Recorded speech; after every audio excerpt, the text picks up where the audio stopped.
Hello everyone, today we are going to be going over how to build your bullpen and how to set your pitching staff up to be the most effective with what you have. So I want to preface this by saying that there are certain types of teams that use or can best utilize different setups, but the strategies I'm going to give are generally going to be very effective no matter what you have. So the first thing is that the bullpen setup, as the Mariners currently have it, is a very traditional closer setup, two long relief and the rest middle relief type of bullpen. This is not the most effective usage of your top relievers and will put a lot of innings unnecessarily onto your lower quality relievers, especially in high leverage situations where you really do not want them to be used. So what I recommend doing instead is taking your two best relievers and using the dual stopper strategy with one long reliever and two or the rest middle relievers, or you can do two stoppers, and if you have a very high stamina bullpen in general, setting everybody to specialists. Now, the benefit of the specialist setup, if you go that route, is that everybody is going to constantly be in the game with a platoon advantage, which makes your pitchers more effective. So, in terms of a success rate basis, the specialist strategy is going to be among the better options you can do, since this is going to set your pitchers up to be more successful every time they are used. Just an important thing to note, make sure your specialists are set against the right-handedness for them. Another benefit to the specialist strategy is that it really keeps your pitchers in lower pitch count situations. So you're going to see, as long as you have a high enough stamina rotation to support this, that pitchers are going to be ready to go after one day at pretty much 100% stamina.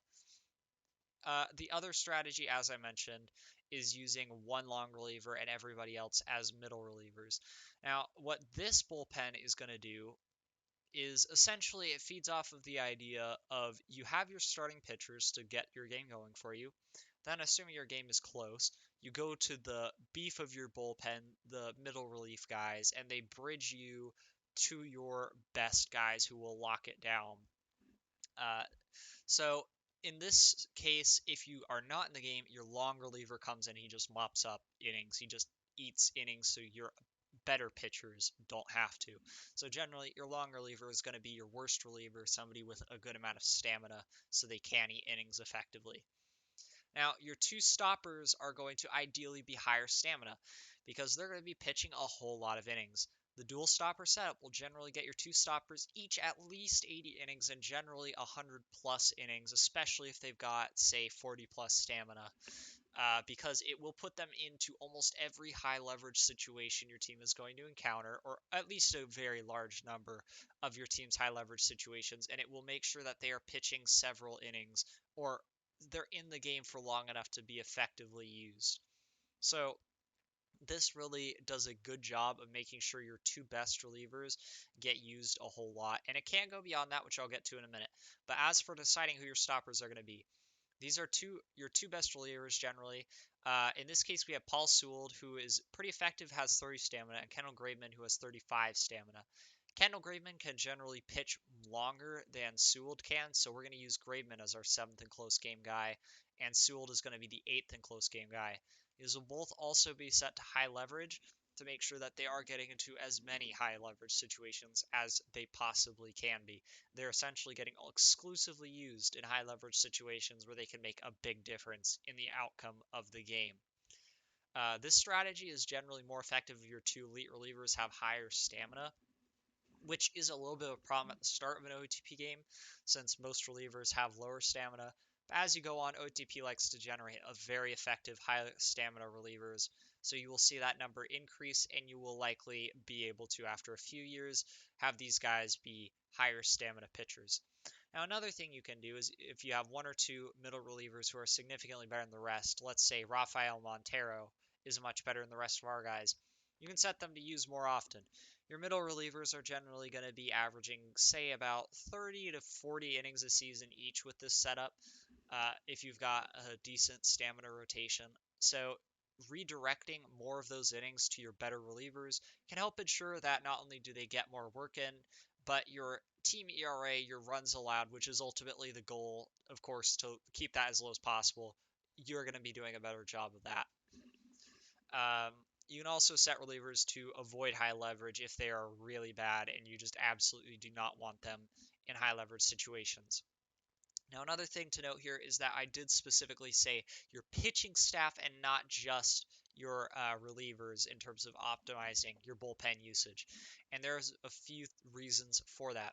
The first thing is it's important to account for your starting pitcher's stamina when you're building your bullpen and their usage. If your starting pitchers have higher stamina, you are able to be much more liberal in terms of your hooks and your specialist usage. But if your pitchers have lower stamina, you need your guys to eat more innings in the bullpen, and you're going to have to account for that in order to have your most effective outcomes, or else your pitchers will likely be pitching tired. And that is basically the absolute worst thing that can happen for your team. Tired pitchers are much less effective. Another thing you can do to make your rotation more effective, actually, with the use of your bullpen is to use the openers. So if you're going to use an opener, the first thing I want to preface this with is by saying you need to go to strategy and crank your use of openers up to the most frequent, or your team will essentially not be using the openers all the time when they should be.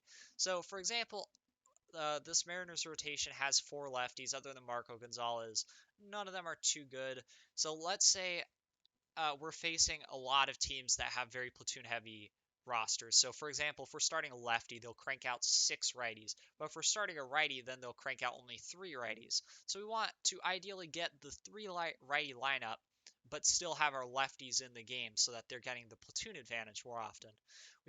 What we can do is run an opener, say somebody like Will Vest or Casey Sadler, who's okay and a righty.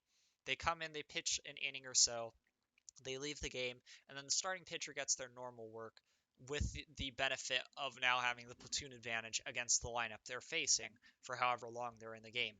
And that opener mechanic can be a big advantage, especially with mediocre or bad starting rotations. It can make your pitchers much more effective when they go, and your rotation will see a lot more success with the usage of openers. Now, just something to keep in mind is that if you are running openers for more than just 1 or 2 pitchers in your rotation, you want to make sure that you have multiple players designated as openers. So, for example, if we're running 4 starting pitchers as followers, we want Sadler and Vest to both be openers. If you're running your entire rotation as openers, you want 3 guys to have the opener role designated as their secondary usage. And if you are running 2 guys with the openers, let's say Paxton and or Kikuchi and Sheffield, you want to make sure they're spread out through the rotation so that your one opener, if you're going with one opener, has time to rest before they have to open another game. Now, before we close this out, I want to go into strategy because this can be a pretty significant difference maker in terms of the effectiveness of your pitching staff. Pitching and defensive strategy, I have a video on strategies that I will link in the description that is very useful, and this can make a big difference in your pitcher's performance, so I would highly recommend you check that out and use that. But today we're just going to be worrying about substitution strategy for pitchers and getting your pitchers in at the right time.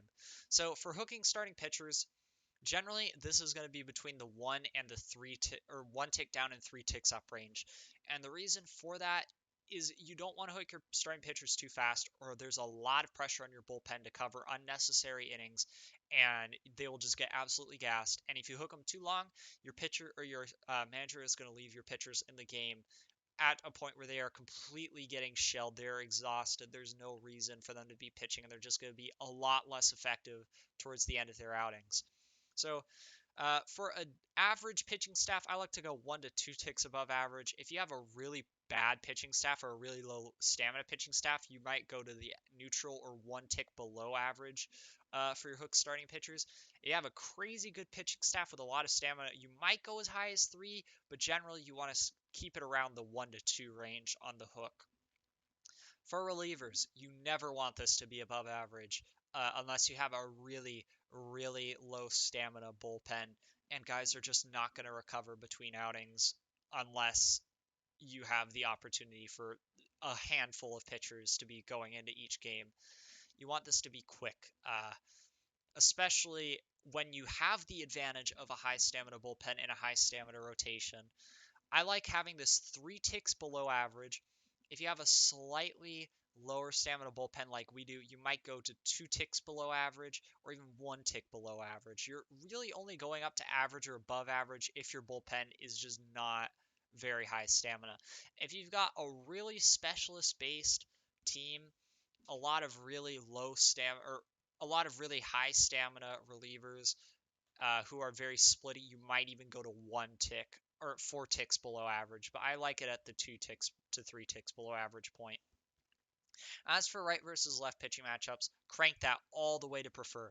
You want to get your pitchers in a situation where they're the most likely to succeed. There's no reason to not crank this all the way up. All right, and now we're going to go into each pitcher's individual strategy. We'll look at one starting pitcher and one relief pitcher for substitution and then call it. So for Chris Flexen here, he's got 60 stamina. I'm going to crank him up to 2 on the hook starting pitcher because he's not awful. I want to make sure he's getting used. But I'm also going to go down here to aggressive tiredness hook and click that. And I recommend you do this for every single pitcher in your team. There's no reason not to do it. Essentially, this means that as soon as a pitcher gets to a point where they are tired and they're going to be a lot less effective, they're going to be at higher risk of injury, they will be pulled from the game. And you absolutely want that because you're just going to be a lot more likely to give up runs. And again, even injury, your risk is higher if you don't hook this or click this hook. As a reliever, that doesn't really matter. I'm going to ignore all of the other strategy things since those you can find in the other video. Now let's take a look at Kendall Graveman. Now, I'm still going to bring his hook to pretty quick because if he's in trouble or he's tired, I don't want him to stick around for too long. I'm going to click the aggressive tiredness hook, but another thing I'm going to do is go down here to the bench when fatigue percentage and set this to 80. This is going to make your bullpen a lot more effective. Pitchers, when they are tired, are a lot worse. I've been saying that a lot because it's really, really important to keep in mind. If you have a closer who's really good, if he's below 80%, he's going to be less effective than a middle reliever who's at 100%. So you just want to make sure that your pitchers are only coming into the game when they're rested. Also, pitchers recover fatigue at a higher rate when they are better rested. So you want to go through your entire bullpen at the very least and make sure your bench when fatigue percentage is 80% and you got the aggressive tiredness hook clicked. I recommend saying individual player strategies, but this is the single biggest impact that you can have on your team, is going through for your pitchers, the 80% bench fatigue percentage, and the aggressive tiredness hook. Anyways, guys, I hope this video on bullpen construction and setting your team to be successful defensively was helpful. Let me know what you guys want to see going forwards, and I'll see you on the next one.